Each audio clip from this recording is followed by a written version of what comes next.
So this video is for Integrated 2 MA.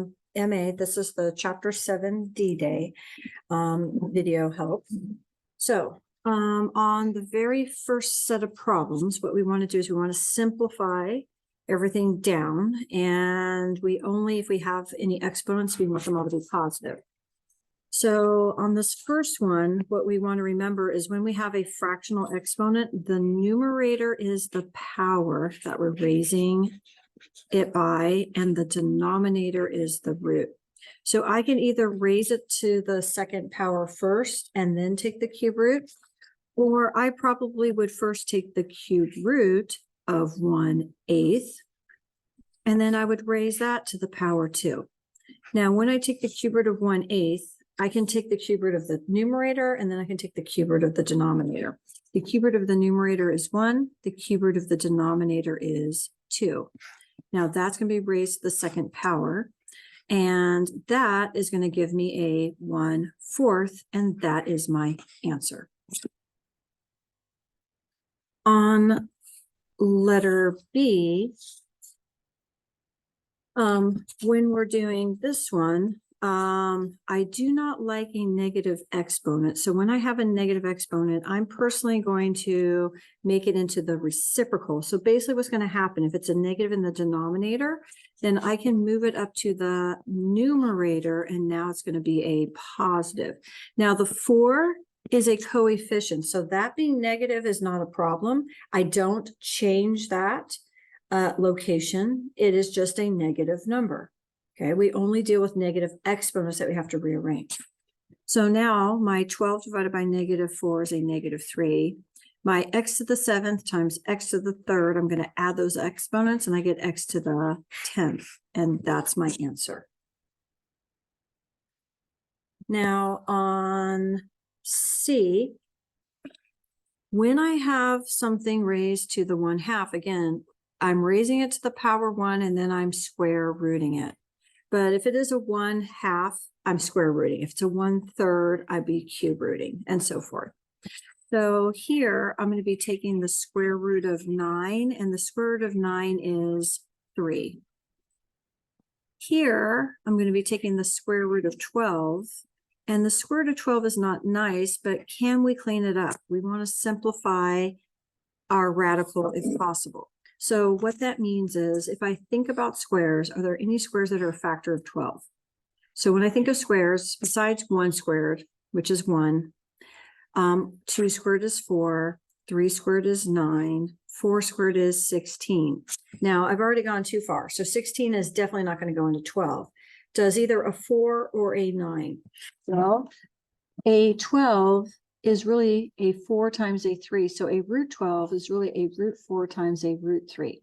Now, it's a root 2 and a root 6, but neither one of those is perfect square, so that's not helpful. I'm trying to simplify. I'm trying to take out any factors that are perfect squares. So my root 4 is a 2. So that is a 2 root 3. So let me just start with looking at those coefficients. So I have a 3. And that is going to be multiplying with my 2 root 3, okay?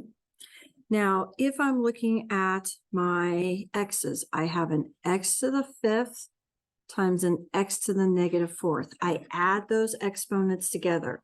So a lot of times I won't deal with this negative exponent when I'm doing this type of math, because sometimes when I combine it becomes a positive, and I don't have to change it. So again, x to the 5th times x to the -4th, I'm going to take 5 plus -4, and I get a 1. And then if I'm looking at my y, I have y, which is really y to the 1st, and another y, which is y to the 1st, and that's going to become y to the 2nd. Now my final answer, I'm actually going to do the multiplication here.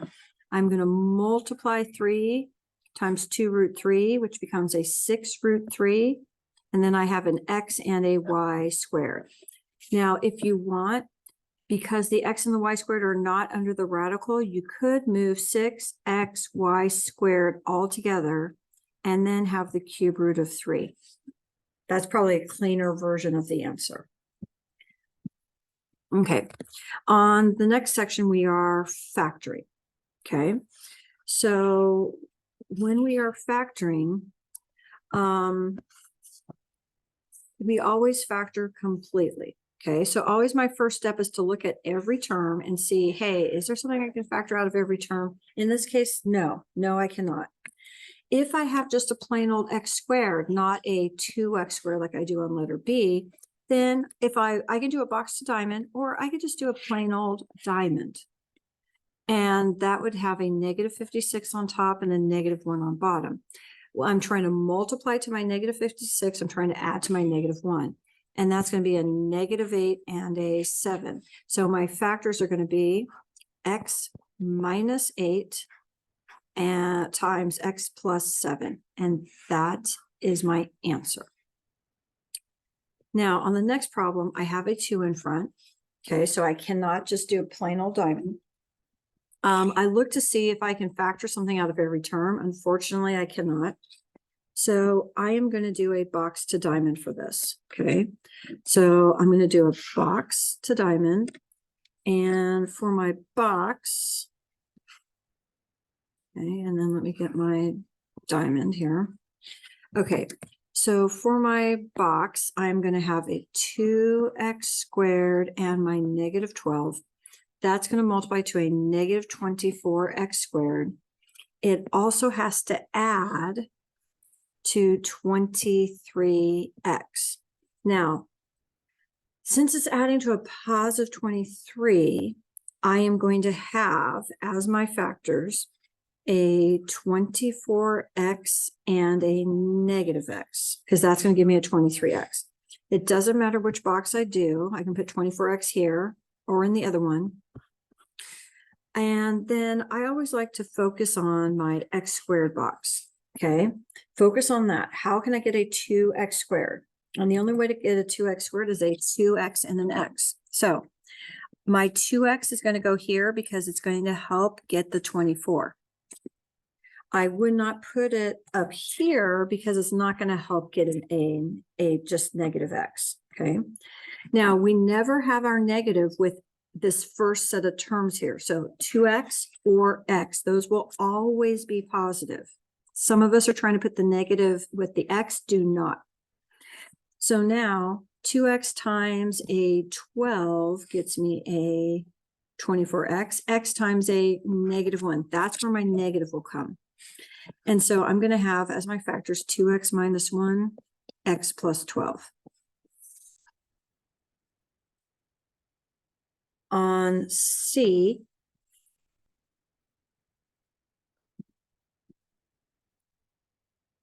so on C, I am going to see if I can factor out, and it looks like I can factor a 5 from both terms, and I get an x squared minus 4. Now, x squared minus 4, hopefully you recognize as a difference of 2 squares. So I can take the square root of x squared, which is x. That's going to go in the front of both of my parentheses. I can take the square root of 4, which is a 2. One of them is going to be a plus. One of them is going to be a minus. And that is our answer.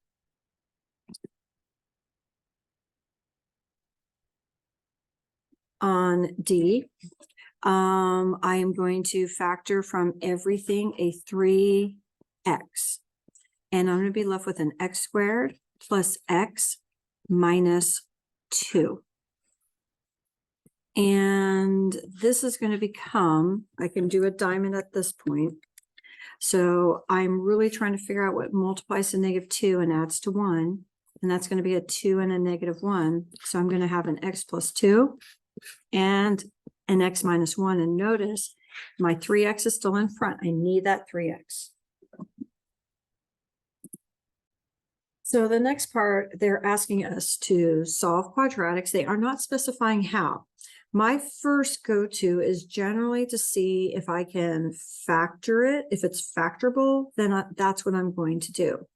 If it's not factorable, then depending on the situation, I might do quadratic formula or completing the square. So in this situation here, if I was going to see if this is factorable, I don't believe it is looking at it. That is what would be multiplying. So if I was doing a box to diamond, I'll set it up real quick, but again, I think I'm not going to do it this way. So if I was doing a box to diamond, because I have a number in front, I'd have a 2x squared and my -5. That's going to give me a -10x squared, but it has to add to a -x.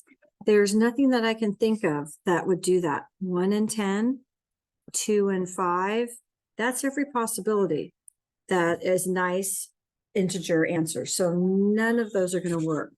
So at this point, I am going to do quadratic formula. And when I do quadratic formula, it has to be equal to 0, which it is.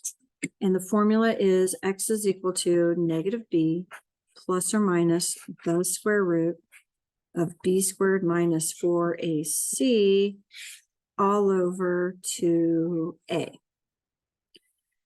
So when I'm looking at this, my a is going to be 2. My b is a -1, and my c is a -5. So I'm going to have -b, which means make my b opposite. So now it's going to be a +1, plus or minus the square root of -1. Notice I'm putting in parentheses. Anytime I'm scoring a negative, put it in parentheses if you're going to put it in your graphing calculator. -4 times my a, which is 2, and my c, which is a -5, all over 2 times my a, which is 1. So I am personally just going to work out what's underneath my radical, okay? So I'm doing a -1 squared minus 4 times 2 times -5, and I end up getting a 41 over 2. Now the square root of 41, I can't simplify. It's not a perfect square. There's no perfect squares that will go into it. 4 doesn't go into it. 9 doesn't go into it.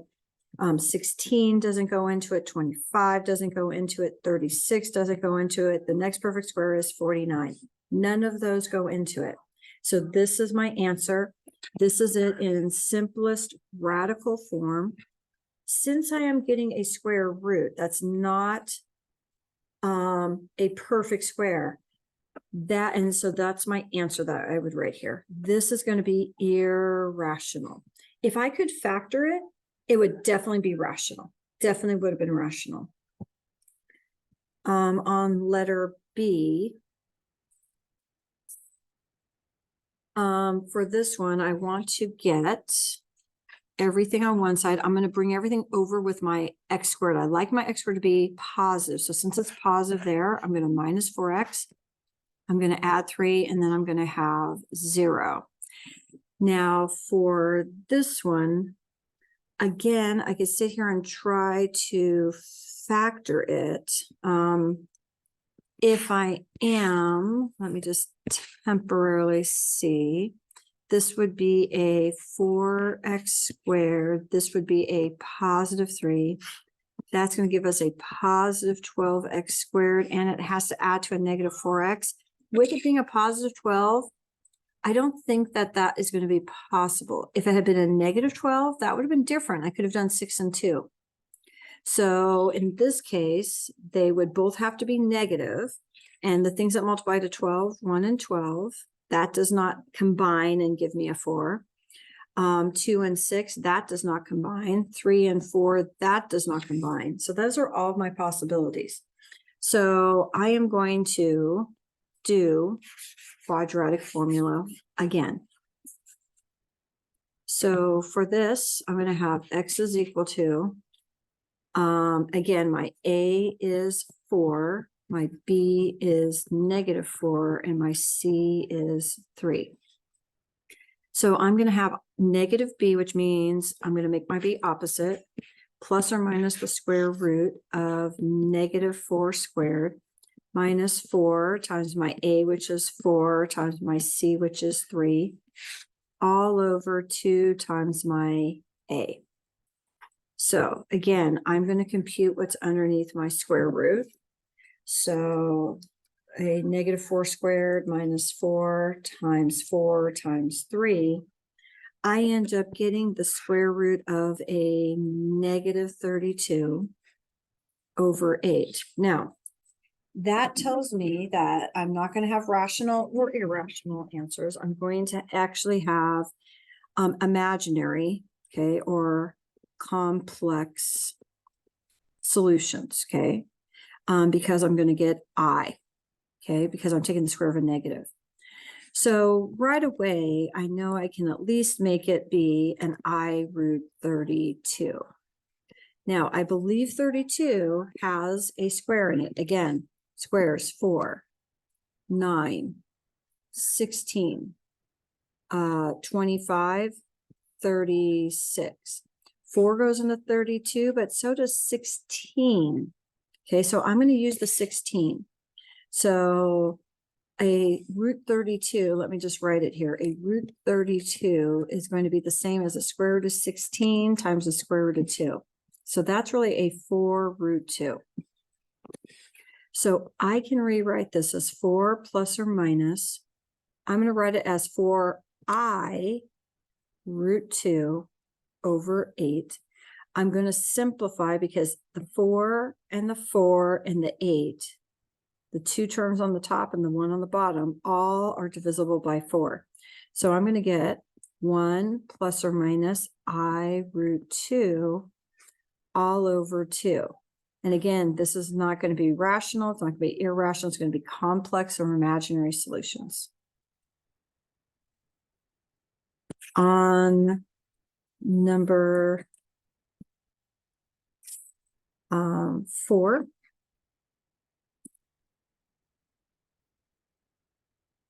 at a nearby high school, 60 students are in the freshman class, 70 are sophomores, 65 are juniors, and the rest are seniors. About 95% of the students in each class are in a math class. If there are 250 students at the school, what is the probability of being a senior in a math class? So I am going to make myself a table here, okay? So let me just, I'm gonna just do it here on the side. Let me get rid of that. Okay, so I have 60 students who are freshmen, 70 sophomores. Okay, so here, I'm gonna actually do it down here and then I'm gonna erase it. So I'm gonna be doing it here. Okay, so I am, and we're gonna be talking about in a math class or not in a math class. Okay, so math, no math, okay? And we're gonna have freshmen, sophomores, juniors, seniors. So there are 60 students who are freshmen. So I'll put freshmen here. So there's 60 freshmen. I'll put SO for sophomores, and there are 70 sophomores. I'll put J for juniors, and there's 65 juniors. And the rest are seniors. Okay. And we know that there's 250, so I'll put SE for seniors. And I know that there are 250 students. So if I take 250 minus 60 minus 70 minus 65, I get that there are 55 seniors. Now, 95% of the students in each class are in a math class, okay? So 95% of them are in a math class. So I am going to take 60 times 0.95 and I get 57. I'm going to take 70 times 0.95 and I get 66.5. I am going to take 65 times 0.95. and I get 61.75. I am going to take 0.95 times 55, and I get 52.25. Now I can find the non-math, okay, because this has to add to 60, okay, and 70 minus 66.5, I end up with 3.5. 65 minus 61.75, I end up with 3.25. And for the next one, 55 minus 52.25, I end up with 2.75. Okay, so that would be my two-way table. Okay, so if there are 250 students at the school, what is the probability of being a senior in a math class? Okay, so there are 52.25 out of 250. Okay, so 52.25 out of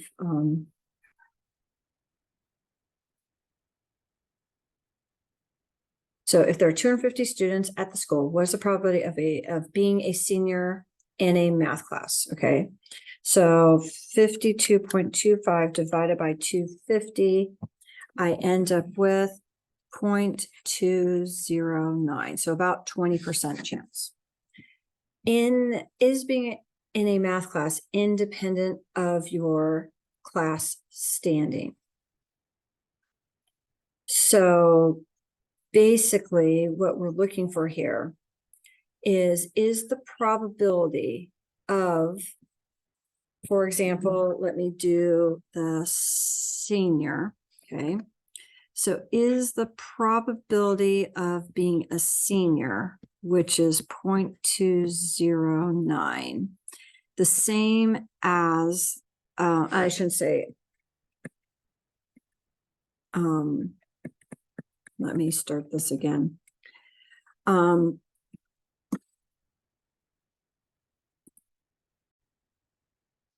So for checking to see if it is independent, okay, now they're saying that math class is independent of your standing, of your class standing. So for example, let's say I do probability of math and I do probability of math given senior. If these are equal, then I know that they are independent. Well, the probability of math, okay, so if I take all of the math out of 250, okay, so if I add up all of those numbers out of 250, I end up getting 237.5 when I add that up out of 250. So that is going to be the probability of math. And when I put that into my calculator, I end up getting a 0.95. Okay, so when I did that math, I ended up getting a 0.95. And again, that was from me calculating that. So that's the probability of math. Now, if I do probability of math given senior, so I'm going to now look at the seniors. Okay, so let me do a different color. Okay, so now I'm looking at seniors. So the seniors, there's 55 seniors. And out of 55 seniors, how many are in math? 52.25. Now, when I do that math, 52.25 divided by 55, I get 0.95. So since these are equal to each other, that means that math and senior, being a senior, is independent. Now, if I go through and do this for each of them, and I do math and junior, math given junior, math given senior, math given freshman. Okay, let me just, I'm just going to write this over this. So probability of math given junior, I know I'm going to get the same 0.95 because I took 95% of the 65 to get that number originally. Same's going to happen here. I took 95% of 70 to get that number. I took 95% of my freshman to get that number. So each of those numbers, okay, out of the 60 freshmen or the 70 sophomores or the 65 juniors will all end up giving me a 0.95 each time. So yes, math and your class standing are independent because you got the same probability. If a student is in a math class, okay, so student is in a math class. So let me get rid of these colors here. So student is in a math class, okay. So math class. What is the probability that he or she is a senior? So this is really the probability. So if a student is in a math class, okay, so that's probability of senior given math. That's what we're working out this time because we know they're in math. What's the probability that they are a senior? So the probability, so if I'm looking at the math there, okay, we saw that there are 237.5 people in math. Okay, so that's going to be my denominator, 237.5 people in math.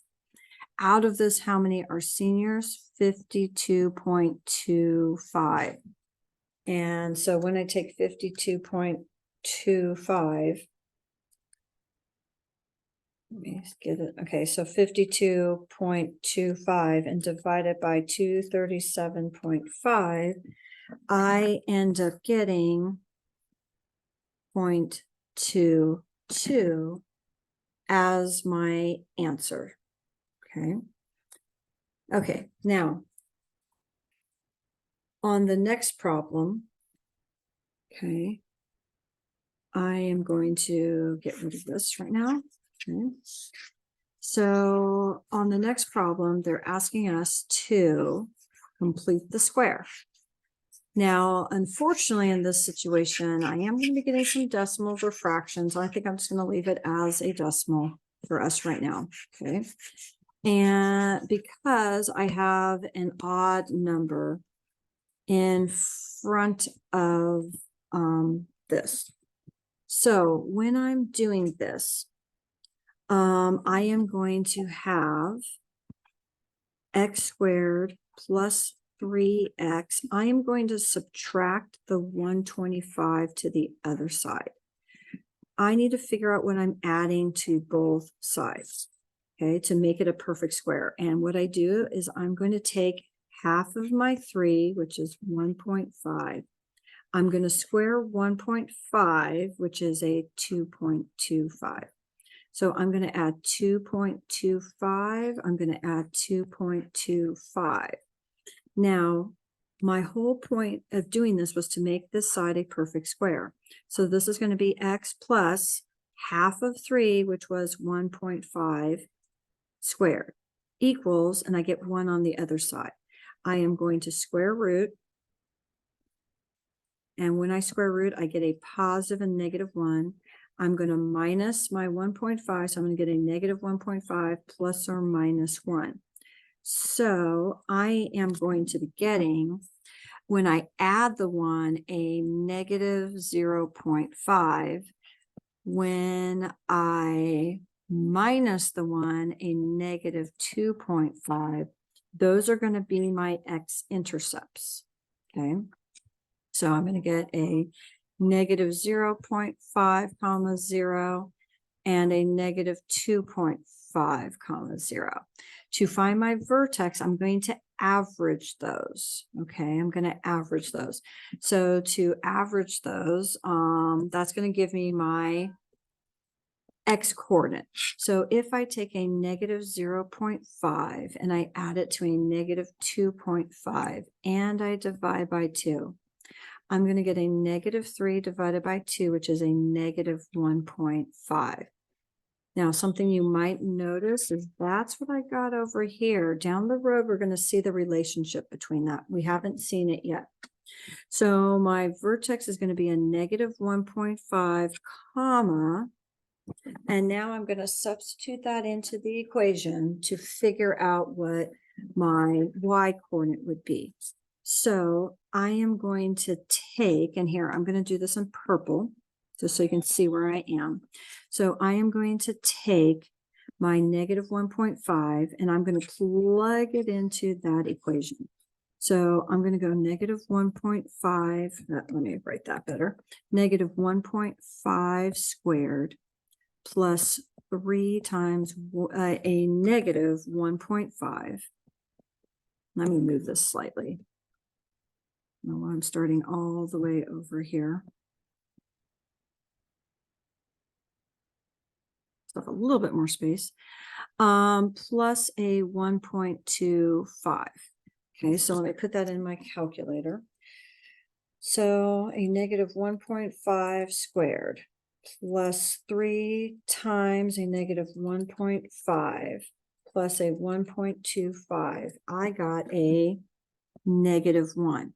Now down the road, we'll also start seeing a relationship with this when we were completing the square. Okay, so that's going to be my vertex.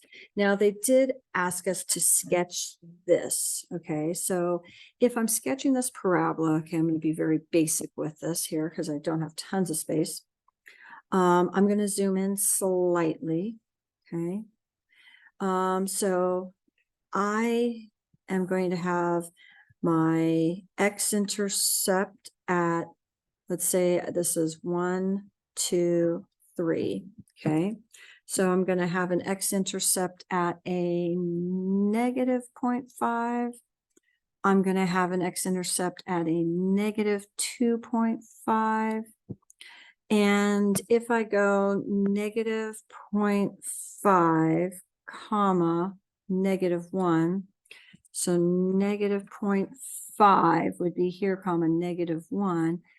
That is going to be our parabola. Okay, so I plotted those points, this one here, this one here, this one here. Okay. Now on the next page, we have a graph, a picture that they want us to do a proof of, a 2-column proof. In this situation, it says that line segment ES is perpendicular to TB. So let me just kind of mark that. And you see that that's the first thing they have in the table. And I'm going to say that that's because it was given. Then it also says that ES is parallel to TB. And again, that is going to be given. Now, the next line, they gave us the reason. We need the statement. It says, if lines are parallel, then alternate interior angles are congruent. So the parallel lines we're talking about, let me draw them in purple. These are the parallel lines. Okay, these are the parallel lines. And this is a transversal. So what's going to happen here is this angle here and this angle here are going to be congruent. Now, I cannot call that angle S at the top. I'm going to call that angle ESB, and that's going to be congruent to the bottom one, which I'm going to call angle TBS. Okay, and the reason they gave us here was because if lines are parallel, alternate interior angles are equal. Now, the next thing they gave us was, they gave us that SB, line segment SB is congruent to line segment BS. So that's this line segment here that they are sharing both triangles. So that reason is going to be reflexive. Now, you want to look and see what we're trying to solve, or prove, I should say. And what we're trying to prove is that angle E and angle T are congruent. Now, I don't necessarily have enough information to say that they are. So I am going to prove that the triangles are congruent. So when I'm proving that the triangles are congruent, I'm going to say triangle ESB is congruent to triangle TBS.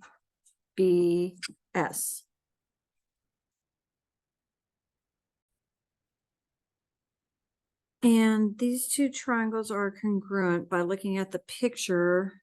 We've got side, angle, side.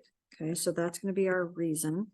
So we're going to say side, angle, side, congruence. Now, knowing that the triangle is congruent allows me to be able to say that that every single side and angle is going to be congruent in both triangles to each other. So I am now going to say that because of this, what I'm trying to prove, which is angle E is congruent to angle T, and you'll notice that in my statement, my congruent statement, E and T are in the same spot, that these are congruent because congruent triangles lead to congruent parts. Okay, on number 6. So this is a rhombus, and when you have a rhombus, there's a lot of things that are true about a rhombus, but in particular here, when we're talking about these diagonals not only bisect those angles, they bisect each other, making them this congruent to this and this congruent to this. But what we want for this problem is they bisect each other at a perpendicular angle. So all of these angles here are 90 degrees. So I can take my 2x minus 5, set equal to 90 degrees and solve. So I'm going to get 2x is equal to 95.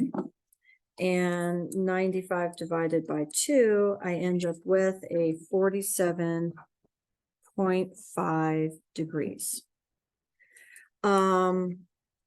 In the next one, I'm trying to find theta. So from theta, this is opposite, and the 13 is hypotenuse. So if I think about SOHCAHTOA,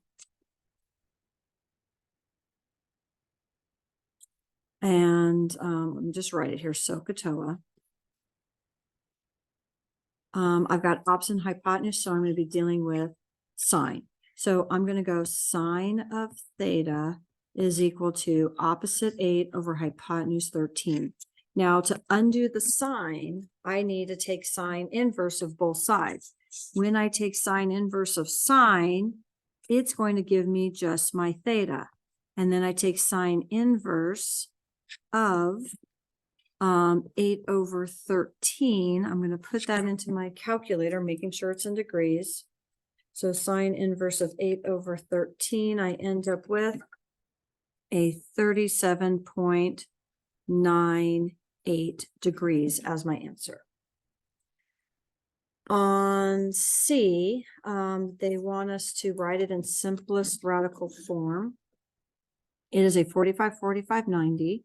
So I know that normally I take the legs, I times it by root 2 to get the 16. So I'm going to go the other direction. I'm going to take the 16, I'm going to divide it by root 2.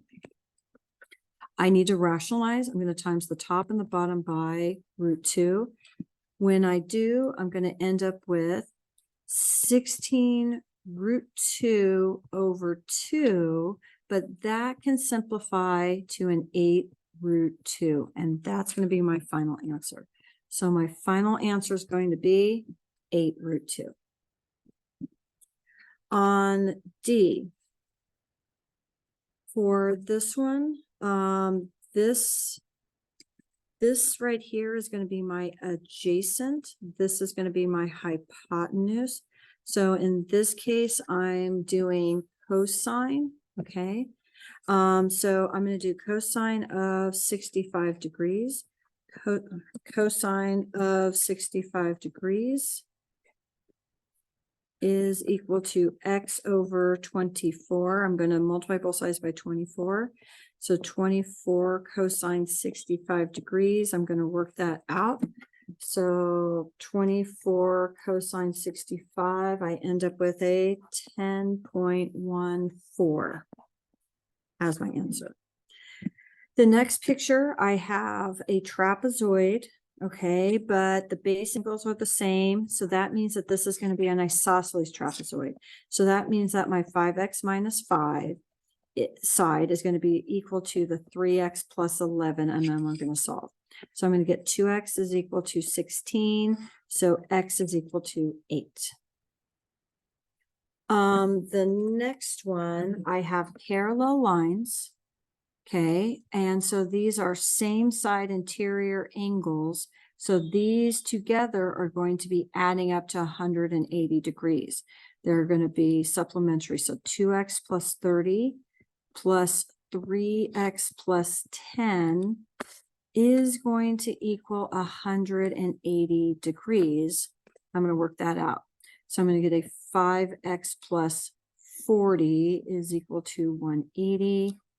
5x is equal to 140. And I'm going to get x is equal to 28 degrees. When I'm looking at G,